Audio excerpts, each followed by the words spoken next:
This story is just absolutely fascinating. And we sat there for about an hour or so just recording and interviewing, and Jenny was sharing what happened through her pregnancy and her experience. She had gestational diabetes. She had high blood pressure. Her doctor kept pushing induction because they really just had that feeling that's like, well, you know, you could have a uterine rupture, you could need to have an induction. Like, they were really, really trying to sell her on the fact that something was going to go wrong. And this is often what happens in maternity care, is that you're being told all the time that something is going to go wrong.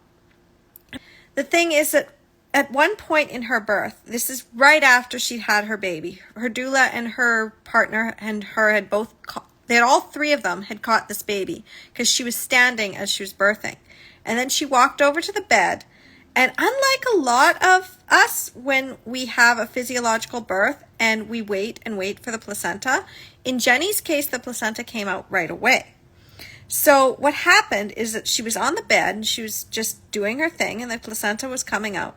And the nurse is like, what you're doing is dangerous.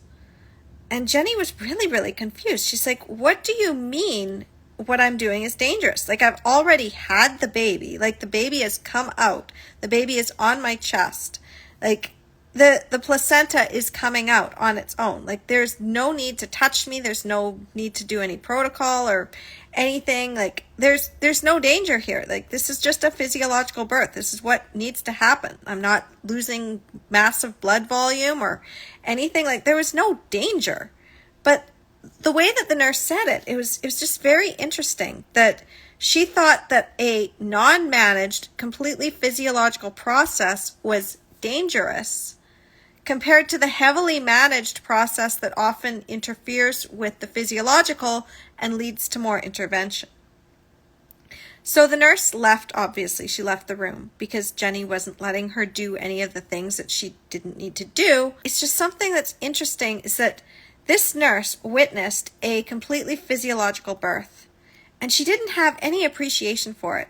And she was probably the only person in the hospital who had ever witnessed an unassisted vaginal birth after cesarean where, like, there was nothing to be done. Like, the nurse had asked before, she said she needed to do a vaginal exam to see if they needed to call the doctor. And the doula said, oh, you're definitely going to need to call the doctor.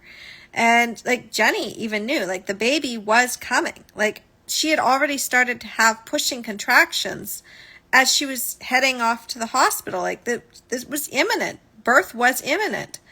And this nurse just kept trying to go through the checklist. And this is one of the problems with the maternity care system, is that it's built on the idea of profit, convenience, and liability. And a lot of people, they go into this profession and they just put on their nurse hat or their doctor's hat and they go in with blinders on.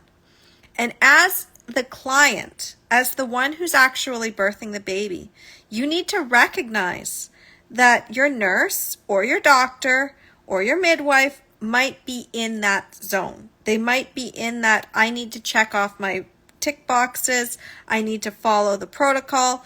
And when something doesn't follow their protocol, they freak out and they get scared. And sometimes they'll say really ridiculous things that make no sense, like, what you're doing is dangerous right now, which there was no danger. All right, so that's just a little snippet of the story that I wanted to share. Talk to you soon.